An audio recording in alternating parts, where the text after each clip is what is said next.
Did you have any plot twists that annoyed you?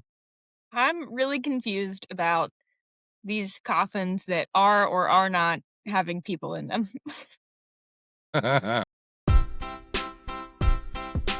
Hey, hey, everyone. I'm Becca. He's Matt. And this is Book Love Podcast. Hello, hi. We finished reading Skyshade by Alex Aster, and today we're talking about the second half of the story. Yeah, and I'll be straight up with you. I got off the podcast last week and went downstairs and kept reading and finished it like the next day. So it's been about a week since I finished this book, and I read another book afterwards. So we're gonna see um how great my recall is. Pressure in my mind because I had a harder time picking it back up because I'm trying to shove too much into my personal life right now. But like you, once I finally picked the book back up, I finished it within the day. Pretty addictive, yeah. Yeah. I mean, what were there a lot of what the F moments? Yeah. Like, I think at the end of last one, I said this book was trending to a 3.5. And then I rarely rate books on Hoopla, but I did because it invited me to at the end of it. I remembered, and I immediately clicked that 4 without thinking. And I was like, oh, we went we went up in rating at the end. And I think I would rate higher than a 4 in Storygraph. I think I'd do a 4.25. Okay. I actually thought like okay, so the ending was like amazing, but it had so many like I felt like a lot of the plot twists were actually like Alex Aster not telling us things and then being like, "Oh, guess what? I forgot to tell you." And that annoyed me ever so slightly. You definitely needed a board with some red string and a map to start getting down some of the details that were occurring. Um, when I finished the book, I immediately thought of you. Yeah, we've talked about this so many times. Like when you're doing Storygraph and it asks you, is this mainly character or mainly plot driven? And your position is, how can it be one without the other? And I would like to offer this book as Exhibit A of plot driven. Argue first half character driven, second half plot driven. Okay, all right, that's fair. That's Isla fair. was having a little meltdown for the first half, and I was like, "Girl, are we gonna get it together or not?" She got it together. She was so hot and cold, Yes. like to the point where you're just like, why? What like how hot is this chick?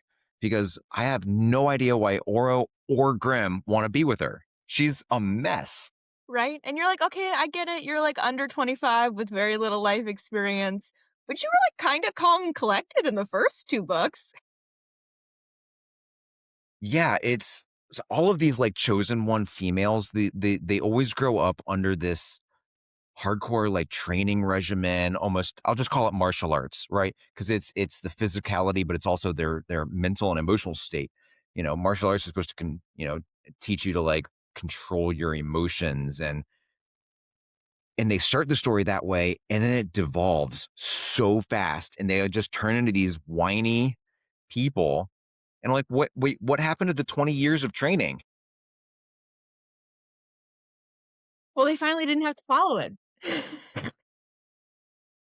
um I will say I liked the second half of this book because the magic system went and just expanded. Yes.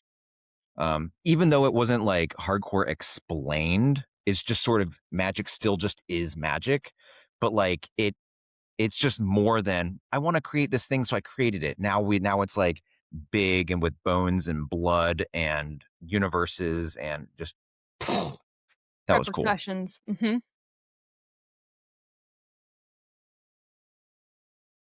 Maybe we should recap and then we can get into like the deeper details. All right, start us off, sister. Part 1 ended with Isla asking Aurora's feather to teach her about Skyries, and Aurora does exactly that. Skyries are like they're magical symbols that, when etched properly using shade made metal, enhance power through blood magic. I think that's a good summation. Yeah. It's like a word mark, but blood.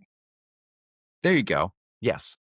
Aurora only knows one Skyrim, the Skyrie to funnel and control power. It's a perfect replacement for her bracelets.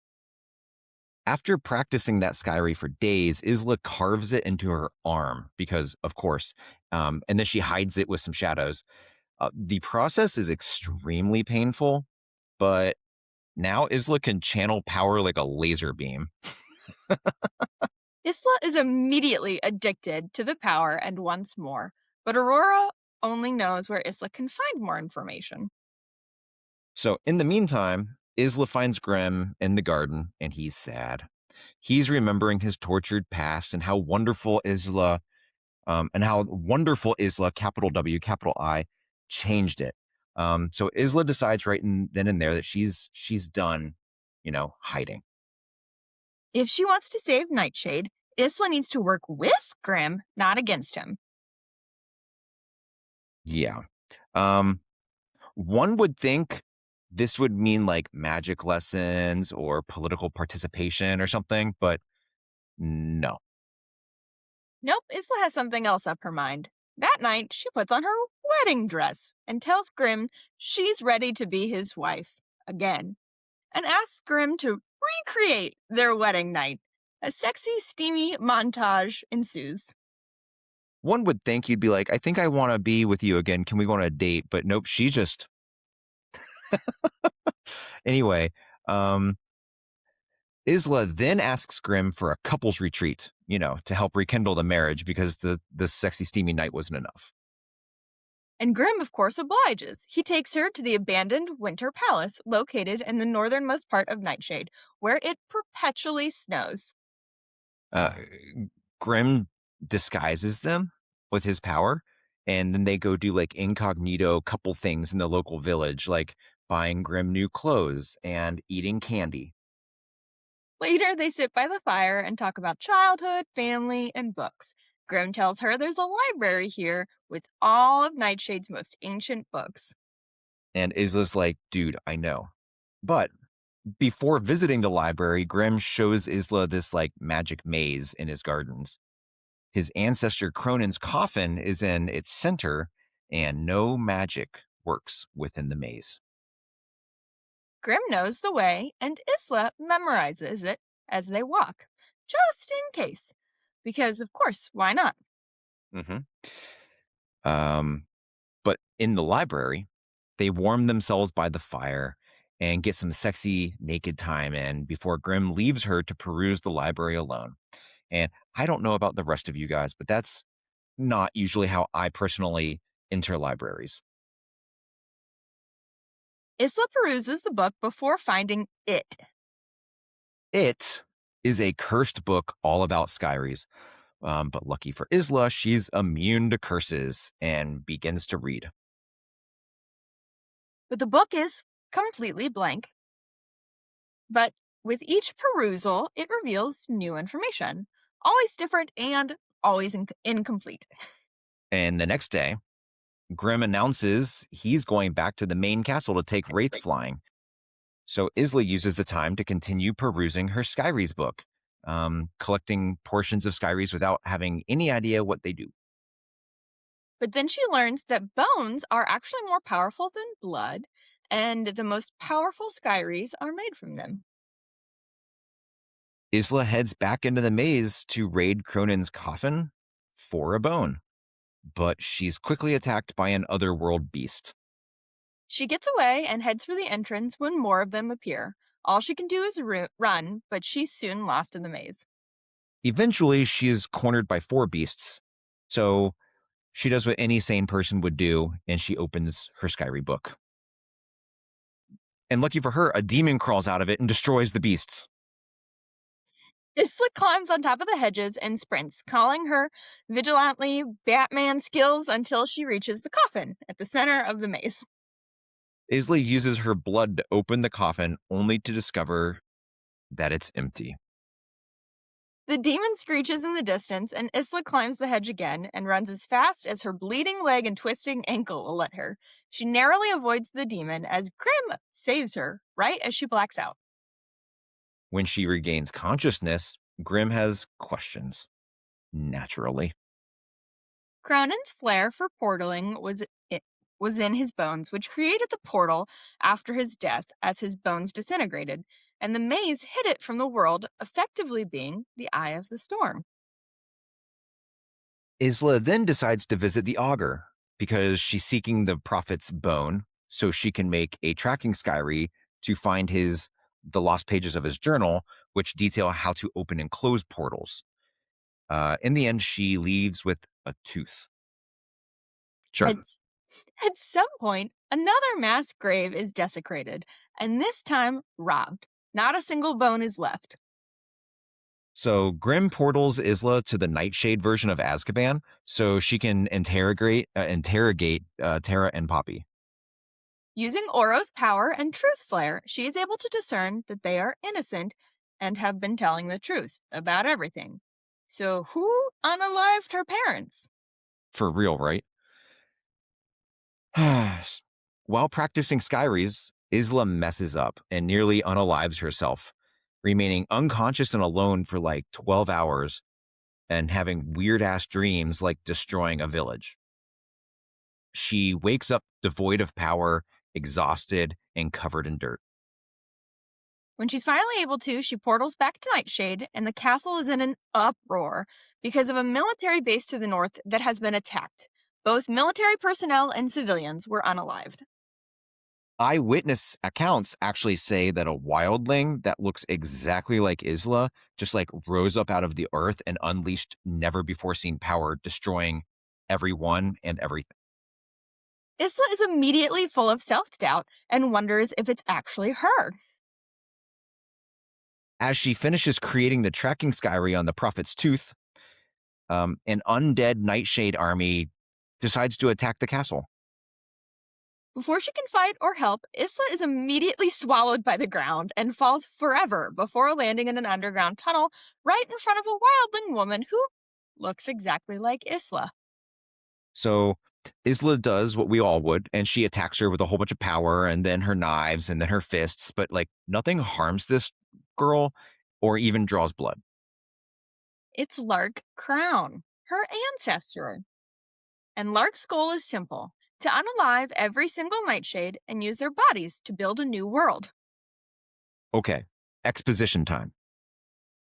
Realms, worlds, whatever you want to call them, are built on bones and the power inside the bones. So, example, in order to create Lightlark, a whole crap ton of people had to be unalived and buried in order to add more power to the earth than the heart of Lightlark alone could provide. But Nightshade was different. Instead of many people, it was only Cronin's children. Cronin was supposed to feed the earth with his own demise, but he chose to bury Lark beneath Nightshade instead. At least until he recently freed Lark of her tomb before using the portal to go back to the homeworld himself. Because Isla has been marked by the heart of Lightlark and has access to all of the realm's power, Lark needs Isla's immensely powerful bones.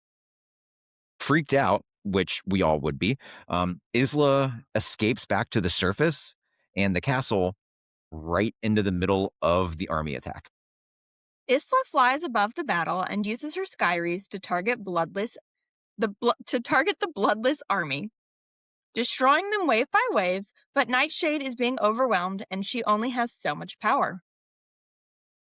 Grimm arrives, and she and Grimm get on Wraith and fly everywhere, portaling innocent civilians out of harm's way before unleashing the totality of their powers across the land, vanquishing the bloodless army.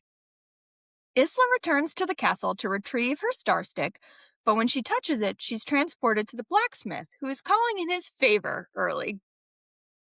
And as a parting gift, he made Isla a suit of armor and a whole bunch of knives, and even provides some personal information for the first time, which that dude, not so up and up on the personal talk.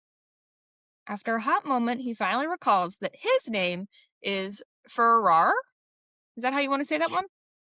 Let's do it. Roar. And he believes in prophecies. And he believes in Isla. He asked her to unalive him because he doesn't want to be used or compelled anymore, especially by somebody like Lark. Isla cries while she unalives him, then gathers all his gifts and portals away, just before Lark arrives. Isla tells Ren, Poppy, and Tara everything, and then gifts her star stick to Ren, asking her to get everyone to safety on the new land before rejoining Grimm. After Isla tells Grimm about Lark, he doesn't seem surprised. In fact, he's always known that Lark's alive and has been buried beneath Nightshade.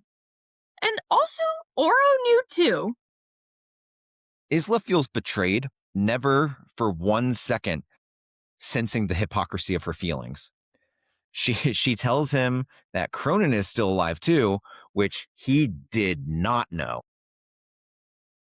To answer their problems becomes simple. Send Lark through the portal on Nightshade and immediately close it.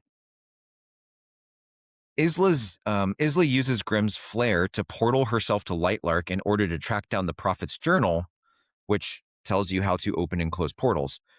She follows the tooth on Sun Isle until she encounters some big-ass gates that she can't breach.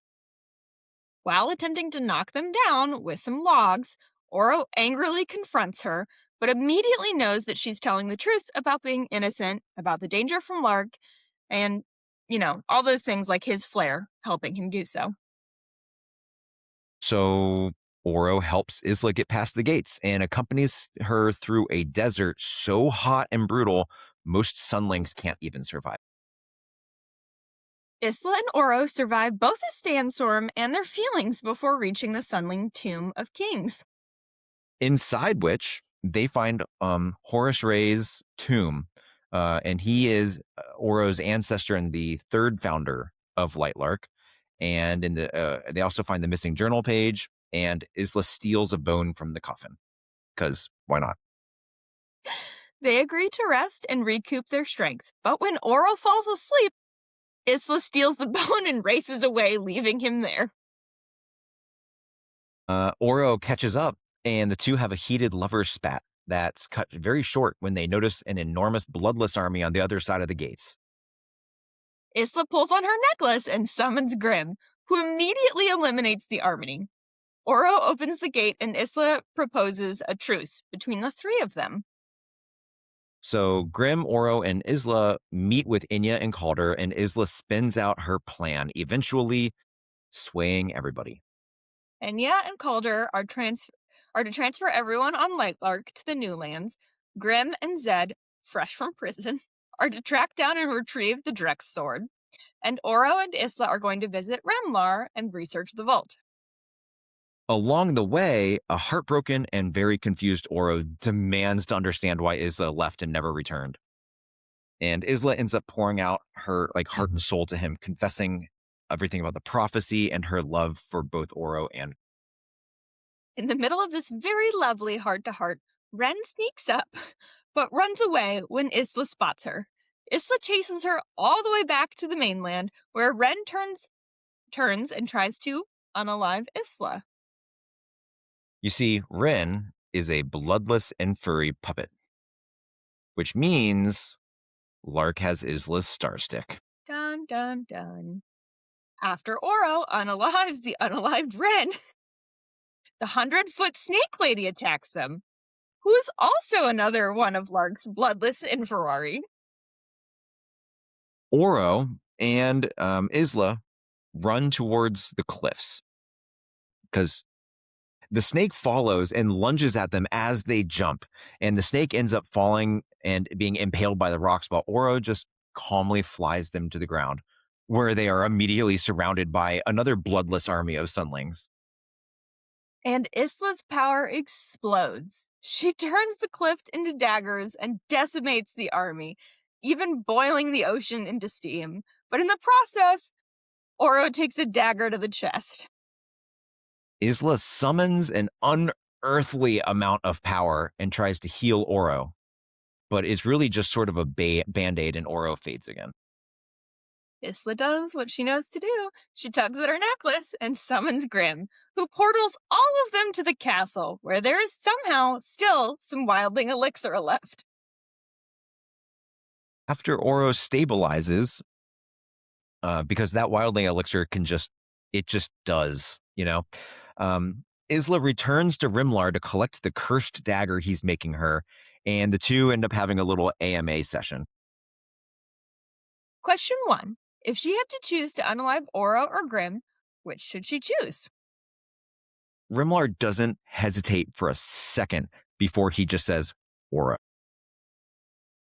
Question 2. How is she supposed to rid the world of Nexus? Rimlar advises offing Cronin or offing Aura. Question 3. How can she mark the Horus Ray bone with a Skyrie?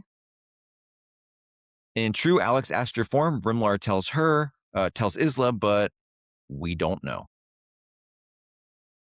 In a massive jump cut, without a paragraph spacer, Isla uses the cursed dagger to trap Lark. But it doesn't do anything, and then Cleo and company arrive and trap Oro and Isla.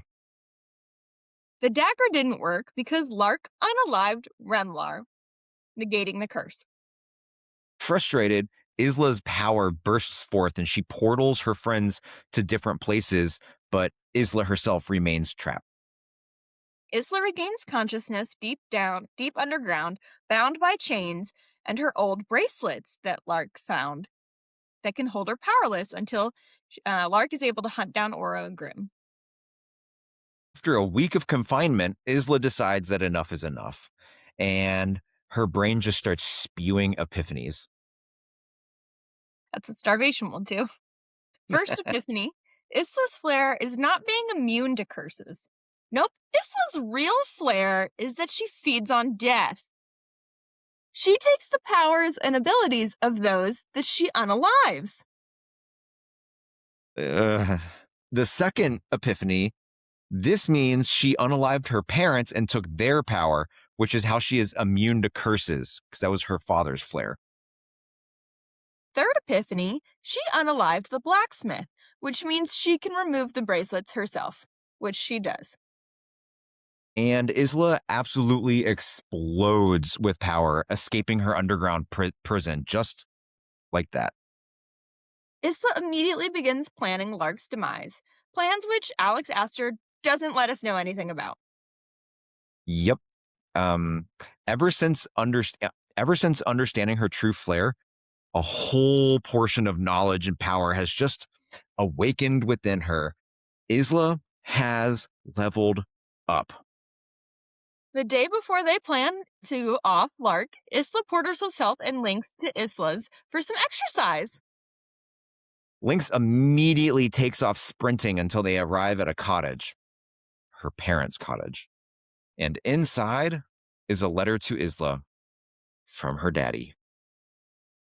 The letter tells her how her parents met, how her father left his old life for her, how he can help her mother overcome her curse so they can be together, how her mother's flair was seeing the future, how they knew that this would happen in Isla's life, and how they siphoned off her mother's flair so Isla could claim it for her choosing. That's a lot. Yeah. Yeah. Yeah. The whole siphoning off of a flare, I'd really like to understand that at a later point in time. But for now, Isla goes back to the castle and she and Grimm share one last steamy night together at the Winter Castle before they wake up and go outside for the last. Is it the last battle when you know there's another book? Anywho, before mounting Wraith, Isla uses Horus Ray's bone to carve a new Skyrie over her heart. Grimm and Oro are apparently bait to lure out the Bloodless Army. And that's exactly what happens. And together they decimate the Bloodless Army piece by piece with the help of Zed and Enya. When Lark finally crawls out of hiding, Isla reaches into her depths and creates a storm to end all storms. It rains home-world creatures, and it hails shade-made shrapnel. But Isla remains untouched because she just floats in the eye of the storm, watching everything unfold around her. Isla and Wraith begin to battle homeworld creatures in the sky until they're confronted with a creature larger than a mountain. It has wings that block out the sky, 6 heads, each of which are larger than Wraith, and of course, Lark is on the back. Yep. Isla unsheaths Cronin's sword and summons the Drex, each one of which is wearing a storm ring. The Drex swarm the Lark monster, and that's when Isla breaks open their storm rings. Isla controls and commands the storms and essentially destroys the beast, causing Lark to fall from the sky. Isla harnesses the storms and returns to the Winter Castle where Cleo attacks her, trapping Isla in ice. Lark arrives in order to convert Isla into a bloodless. But before she can, Cleo lets go of the ice. Isla gains control of the ice and impales Lark. She then has the ice melt and refreeze over and over again, slicing through Lark. Isla thanks Cleo, which is how we find out that they've had a secret alliance this entire time, before running for the maze. Cleo holds Lark for another minute or two before Lark breaks freeze and pursues Isla. Isla commands the Drex to form a perimeter around the maze, and then she portals herself and Lark to its very center. Isla infuses the shade-nade metal of Cronin's coffin with her blood, linking them and allowing her to use her powers in the maze. Isla and Lark duel, all 6 of Isla's powers melding into attack. But Lark gets the upper hand. But apparently that's exactly what Isla wanted. She commands her shadow to pull the feather out of her pocket and pluck it apart, causing Lark to scream and become incapacitated. One has to wonder why Isla needs to be like completely captured and bound in order for that to happen. But whatever. That's fine. Speaking of the feather, remember how the feather is essentially a Horcrux? Well, the feather contained Lark's bit of soul this whole time, not Aurora's. Plot twist! And then we learn some stuff. 3 things to be exact. First, a portal can only be closed from the originating side. Second, on Lightlark, Lark's power is controlling the dead, but in the home world, Lark's power is resurrection. Third, in the homeworld, Lark can be unalived and Isla can take her powers. So, with Cronin's sword in hand, Isla jumps through the portal with Lark. The story comes to a chilling close as Isla seals herself and Lark away from Lightlark, returning to the homeworld, Skyshade. And y'all, we need to take just a quick moment to thank today's sponsor. Are you a writer struggling with plot twists? Is the setup too much work? Do the reveals just not land hard enough? Easy Twist is the revolutionary new software that inserts shocking plot twists so you don't have to. Choose from fan favorite twist models like #magic, off-screen secret alliances, just because. Or customize your agent to use all 3 at once. That's right. Why waste time building tension, sprinkling clues, or crafting a satisfying reveal when Easy Twist can just cram it all in at the end? Just one click, our one-of-a-kind AI agent, Gaslight GPT, scans the first 90% of your manuscript, deletes any coherent setup, and repackages it as a rushed explanation in the final chapters. Readers don't want foreshadowing. They want results. So visit easytwist.ai today to mislead your readers as efficiently as possible. Remember, it's not a plot hole. It's an easy twist. And back to the show. Let's see here. We could talk about Skyries and blood magic. We could talk about love triangle things. We could talk about the plot twists. Where do you Where do you want to start? start? Where do I want to start? Let's start with the magic. Well, okay, let's talk about Skyries, blood magic, all of those things. Where does magic come from? This is my number one question. Well, in every book it's different. Okay, in this book, let's be okay. So it sounds like blood. Like I can't tell if blood is magical or if your magic is in your blood. But your bones have more magic. So is it like a bone marrow thing where your bones are creating it and it conveniently gets in your blood, but like the originating source is the marrow? Yeah. But then to like use your magic, I think in book two, when Isla was leveling up with Oro, he was telling her essentially to concentrate real hard. Hmm. You got to think. So are you like, how do you are you thinking about your blood? Like, what are you thinking about? How are these things all connected? I'm trying to figure out how the magic works, and I get it. I think this is an instance where you want to look at me and you want to say, Matt, it's dude, it's just magic. Magic. It doesn't It's just have, magic, man. but you're not But like, wrong. I don't think I cared until the Skyries came into play because it's almost like you're carving into yourself and then act like you have more direct access to your blood because you have this like never healed wound kind of concept or something. I don't know. What's your take on that?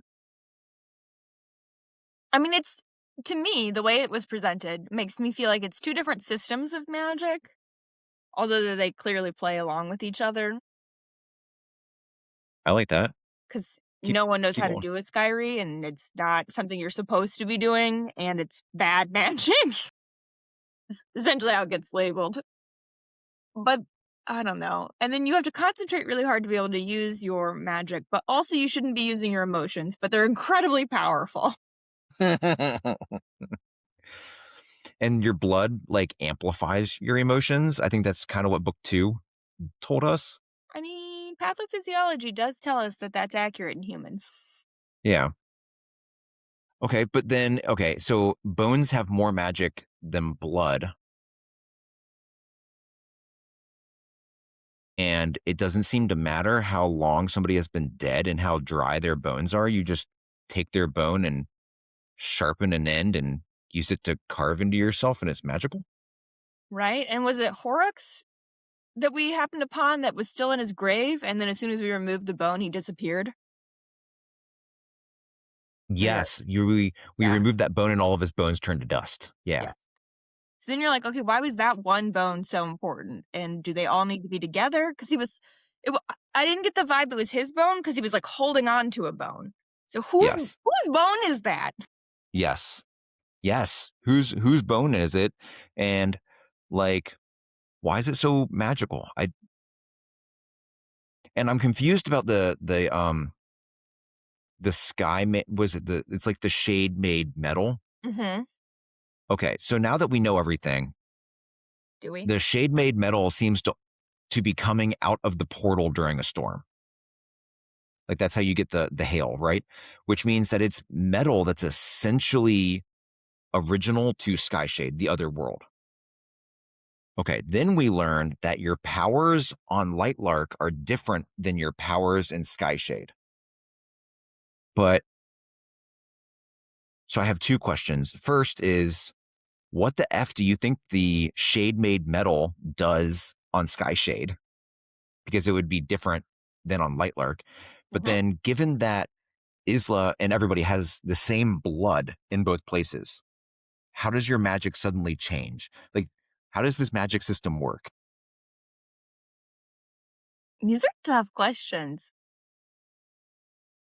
To answer your question with more questions, I would like to know if Lark's power changes from controlling the dead to resurrecting the dead in the other world, how does Isla not realize that her ability to capture other people's powers might be different there? So now she might not even get the resurrection. Maybe it backfires and she loses a power?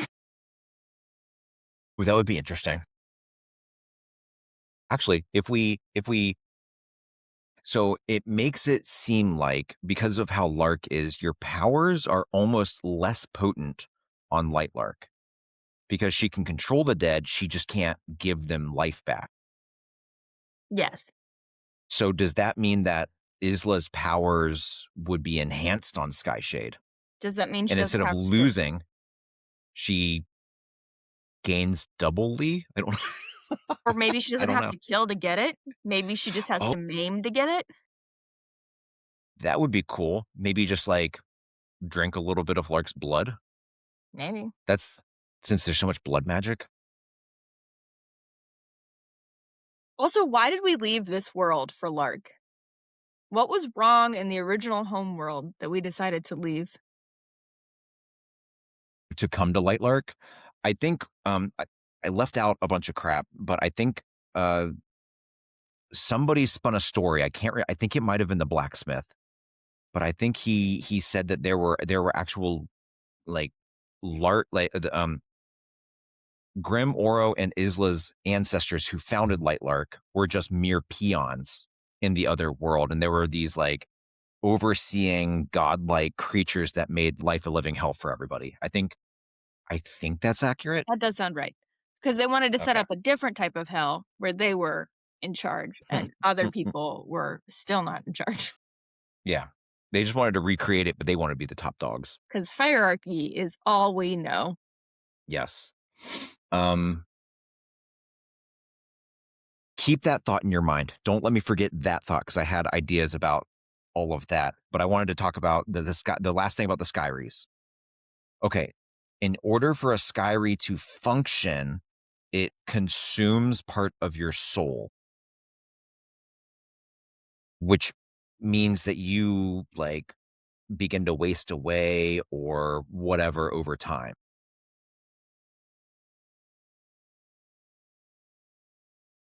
What do you think is happening there? What do you think is going to happen to Isla? How's she going to overcome that? Because clearly she's going to overcome that. Like, let's be honest. She's got to retain her hotness. Is it like Horcruxes where if it gets destroyed, then maybe it gets reabsorbed? Maybe like, is she just going to get some like laser like hair removal or tattoo removal Yes, laser tattoo removal for your Skyries when for your you're ready to Skyrie? have your soul back. But if the Skyrie consumes part of your, I don't. But all I think matters it's conserved. interesting. I know I'm nitpicking it, but I still think it's interesting, and I'm not mad that nothing makes sense. I want book 4 to make it make sense. You know what I mean? I hope it does. I mean, Alex Aster, as frustrating as I think she can be, she does dole out little bits of world building and magic system building book by book. I mean, I'm So intrigued. I'm hoping she keeps doing that with book 4. And then obviously book 5 is the last book in the series. No idea when that's coming out, but it's got to it's got to get wrapped up, right? Does it? Does it have to get wrapped up? Or is That's that what true. publishing has made us believe? That's true. That's what my soul wants. I want things to have a bow on it, like, but I yeah, think you're it's right. possible. I'm with you. I think it's possible. Even probable. So back to the hierarchy. Yeah, back to the hierarchy. I thought I want to get your take on this. So, do you think that any of this is like an allegory? Meaning that nobody like if you have to kill a bunch of people, like the world is built on people's deaths. I almost feel like that's sort of allegory for the world we live in. The powerful use and abuse the weak. Yeah. And if somebody wants to replace the powerful, they just replace them one for one instead of like trying to make it a better place. Like, do you think this book is allegory for our world in any way, shape, or form? Have we read any books that aren't allegory for our world? Aren't they all political commentary? Okay, I see your point. Isn't that why we like this genre? I'm 100%. I didn't think of Lightlark as allegory until this exposition in the second half of this book. That's fair. Yeah. It's been a slow build up. I think it's definitely been one of those traditional books where they start young adult and then as the author continues to build the world, it ceases to be young adult, but it's okay because usually the person is growing with the series. This is still very much young adult. Yeah. I'm hoping book 4 makes that transition though. It's kind of like a Disney movie, right? Where there's something for the kids and then there's also something for the adults. Yeah. Maybe not a Disney movie, maybe more like a Disney TV show. It's like a little lower quality than a movie. Shots fired. Okay, and here's the lower quality. We'll transition right into the lower quality love triangle. Isla and Grimm and Isla and Oro. And maybe Grimm and Oro really don't come into play here and it's just Isla. I love the midpoint of this book when Isla's like, "Hi, Oro. Hi, Grimm. We're going to be friends now because I don't know how to not be friends." And they're both like, "We're not going to be friends. We're we're not. We've recognized you are incapable of making a choice and the world is ending, so we're just going to move forward from this, but we're not Mhm. cool about it." Nope. And she's like, "No, no, no, we're cool about it now. I chose both of you." I think at one point Isla looked at Grimm and was like, if you hurt Oro, you're not getting any anymore. Yes. Yes. She It's was the like, most "There's my ridiculous lover thing dying on ever. the floor with a knife in his chest. Can you fix it? My other lover?" Oh, okay. So I think I encapsulated the desert trek with just like they survived their feelings, but they had that whole scene in the cave where apparently the sand is magical and makes you horny because of course it does. Um, And and she takes a Isla nap. was all like, Moans. I'm on ecstasy and have to take off my clothes because they're wet and itchy and hot, and I'm just gonna sit here naked. Like, Oh, what a time. can you find any discernible reason why Oro or Grimm want to be with her? I mean, she's incredibly powerful, and obviously that's all we need. Um, I just like okay, just she doesn't treat Oro like anything because they're not together now. But like she's with Grimm for the vast majority of this book, and she kind of just treats him like crap. yeah? Yeah. It's not good. No, it's like I'm very reminded by a couple of my ex girlfriends, and it like none of them are Sorry, going to that hear probably this, but wasn't like supposed to be funny. it's just like damn. Ugh. Um, steaminess. Can you? I feel like this book was steamier Yeah. than the last two, but it was still not steamy. It's not particularly descriptive, not that I would expect that given the writing style that we've set up. I almost feel like Alex Aster feels pressured to write steamy scenes and be in this romantasy genre, but like she doesn't know how to write steamy scenes or she doesn't want to write steamy scenes, but she feels pressured by the industry. I don't know. Like the steamy scenes just sort of feel weird. But they're not weird, like, she doesn't choose weird words or things that make it even more uncomfortable to read. Like, it feels still like natural is not the right word, it feels pretty benign as you're reading it. You're like, "Do I believe the emotions behind this?" I don't know. Yeah, it's almost like, okay, why are her fingernails digging into his back? I don't he's not doing anything. Like No. No. okay. What would you rate the steaminess? Like 1, 2, 1.5, maybe, 1? 1. Yeah. 1.5 red chili peppers? I'd go with that. A red chili pepper and a green pepper. An Okay, accidental so then serrano. we've got some I feel like especially the second half of this book was just like plot twist. It Yes. was Alex Aster being like, I have plot twists and here they are. I'm not gonna like tell you how like half of them got set No, up. They just are. Um, some of them were really good and some of them annoyed the crap out of me. Where do you want to start? You want to start with the good ones or the ones that annoy the crap out of you? the annoying ones first. The annoying ones? Okay. Hands down, the one that annoyed me the most was Cleo saving the day at the end. The Cleo came back. I'll give her that. I just like how when? How? When did they become friends? Or set up an alliance? Or Never? what what happened? Are they What friends? like what did Isla promise her? Because Cleo's entire motivation is seeing her dead kid again.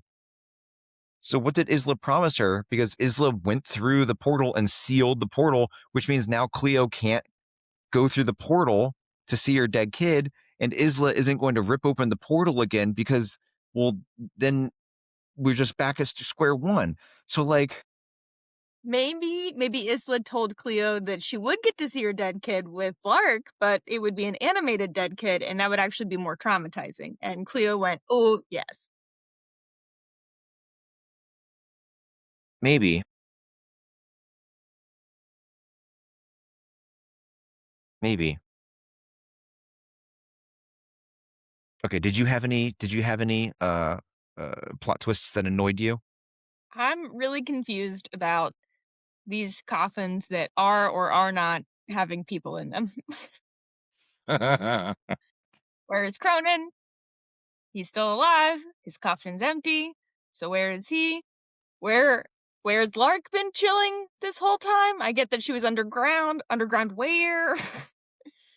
And Horace is just chilling in the In a desert. tomb, but at least his bones were there and then they disintegrated. At least that happened.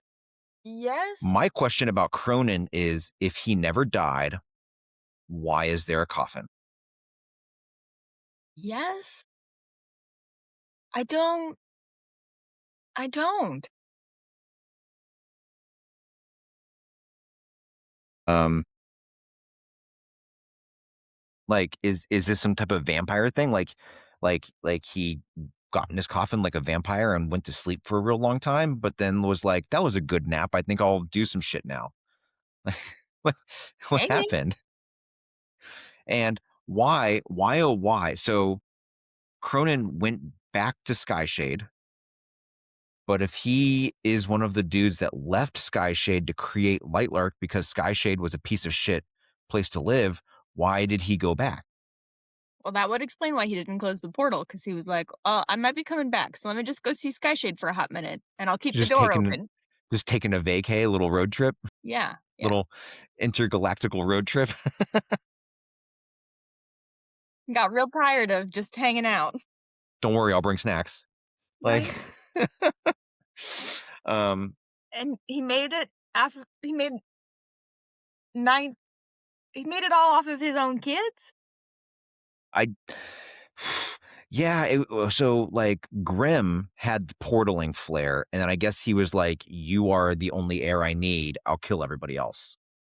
But if you have that many kids, you are hands down not doing anything but procreating. That's all you have time for, man. And I guess I thought that there was someone between Grimm and Cronin, but I guess not.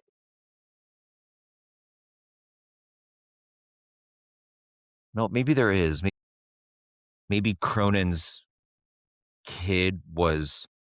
Oh, that was it. It was Cronin's kid is Grimm's dad, and then when Grimm's dad found out that Grimm has the Cronin flare, he offed all of Grimm's brothers and sisters. I think that's what happened.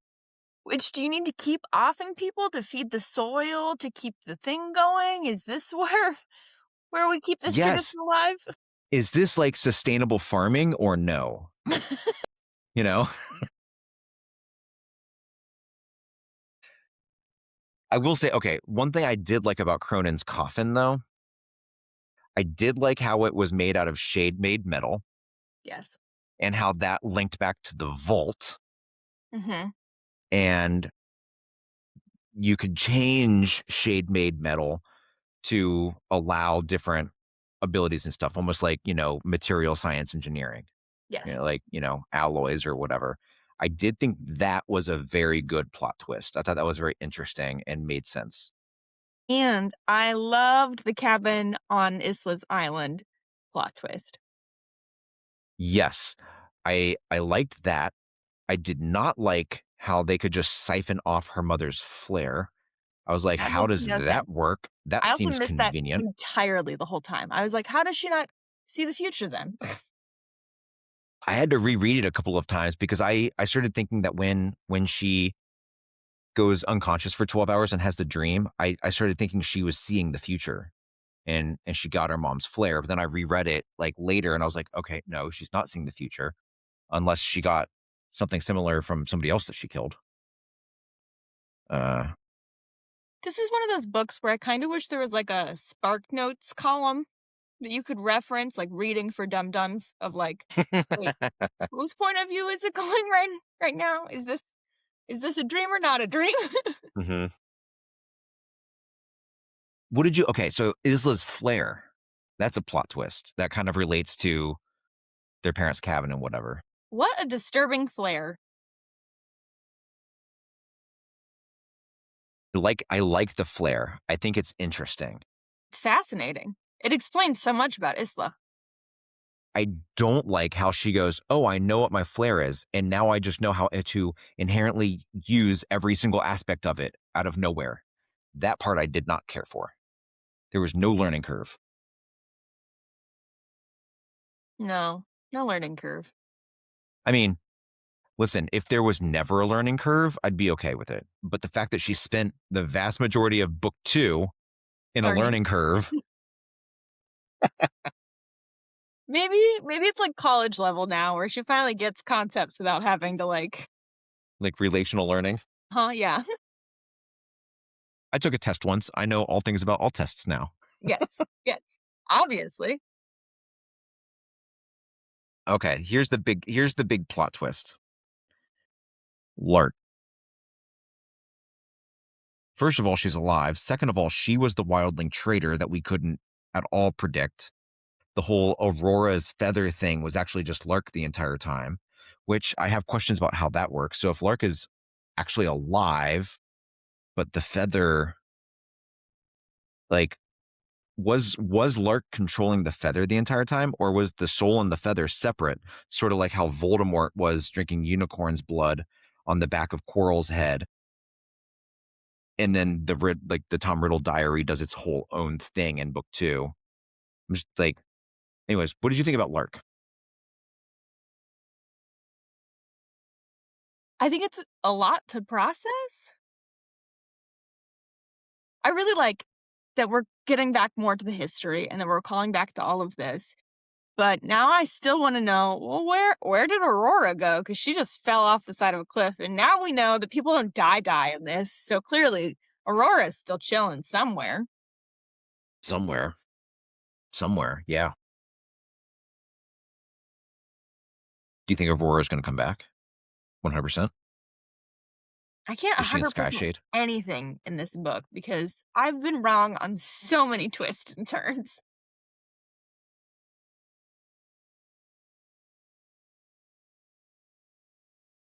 I want to know the significance of the snakes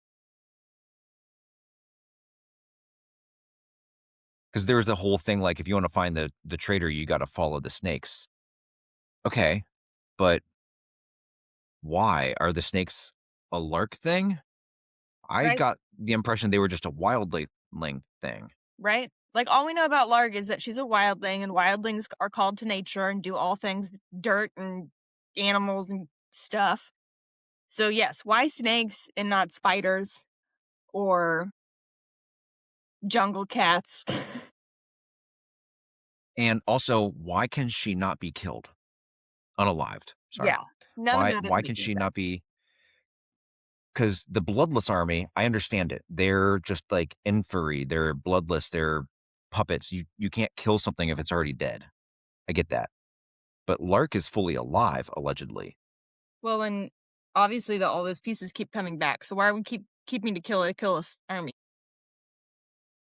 Hmm. I don't know. You're stuck in a weird spot. So this next book's going to be real interesting. Yes. Um, you wanna save book 4 predictions for the review?